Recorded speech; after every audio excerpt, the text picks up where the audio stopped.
স্বাগতম স্পোর্টস আপডেটে। আজকের প্রধান শিরোনাম, ফরাসি সুপারস্টার কিলিয়ান এমবাপ্পের ইনজুরি আতঙ্ক। মৌসুমের শুরু থেকে দুর্দান্ত ফর্মে থাকা এমবাপ্পে হঠাৎ চোটে পড়ায় দুশ্চিন্তায় রিয়াল মাদ্রিদ এবং ফ্রান্স জাতীয় দল। লা লিগার শনিবারের ম্যাচে ভিয়ারিয়ালের বিপক্ষে মাঠে নামে রিয়াল মাদ্রিদ। ম্যাচে ভিনিসিয়াস জুনিয়রের জোড়া গোলের পর ৮১তম মিনিটে এমবাপ্পে করেন দলের তৃতীয় গোল। ব্রাহিম দিয়াজের অ্যাসিস্ট থেকে পাওয়া ডান পায়ের শট গোল করে টানা ৯ ম্যাচে গোল করার কীর্তি করেন তিনি। মৌসুমে এখন পর্যন্ত সব প্রতিযোগিতা মিলিয়ে ১০ ম্যাচে করেছেন ১৪ গোল। তবে গোল করার আনন্দ বেশিক্ষণ স্থায়ী হয়নি। মাত্র ২ মিনিট পর অ্যাঙ্কেলের চোটে মাঠ ছাড়তে বাধ্য হন তিনি। তার জায়গায় নামেন ব্রাজিলিয়ান ফরোয়ার্ড রদ্রিগো। রিয়াল সমর্থকদের জন্য এই দৃশ্য হয়ে ওঠে উদ্বেগের কারণ। ম্যাচ শেষে সংবাদ সম্মেলনে রিয়াল কোচ জাবি আলোনসো বলেন, এখনই নিশ্চিত করে কিছু বলা যাচ্ছে না। এমবাপ্পে কিছুটা অস্বস্তি বোধ করছেন। জাতীয় দলের চিকিৎসকরা বিস্তারিত পরীক্ষা করবেন।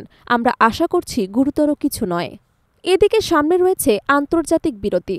ফ্রান্স খেলবে বিশ্বকাপ বাছাই পর্বের ২ গুরুত্বপূর্ণ ম্যাচ।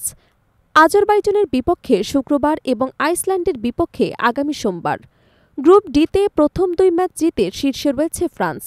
তবে এমবাপ্পে যদি মাঠের বাইরে থাকেন তবে দলের আক্রমণ ভাগে বড় ধাক্কা লাগবে বলেই মনে করছেন বিশ্লেষকরা। এদিকে ফুটবল বিশেষজ্ঞরা বলছেন, এমবাপ্পে বর্তমানে বিশ্বের সবচেয়ে ফর্মে থাকা ফরোয়ার্ডের একজন।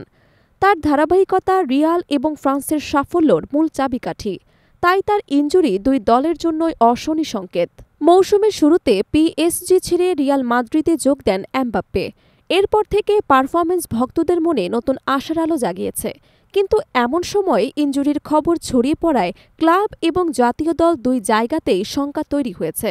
এখন চোখ থাকবে চিকিৎসকদের রিপোর্টে।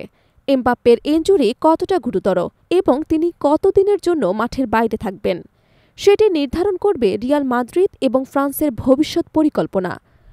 সমর্থকরা অবশ্য একটাই প্রার্থনা করছেন, এমবাপ্পে যেন দ্রুত সুস্থ হয়ে মাঠে ফেরেন।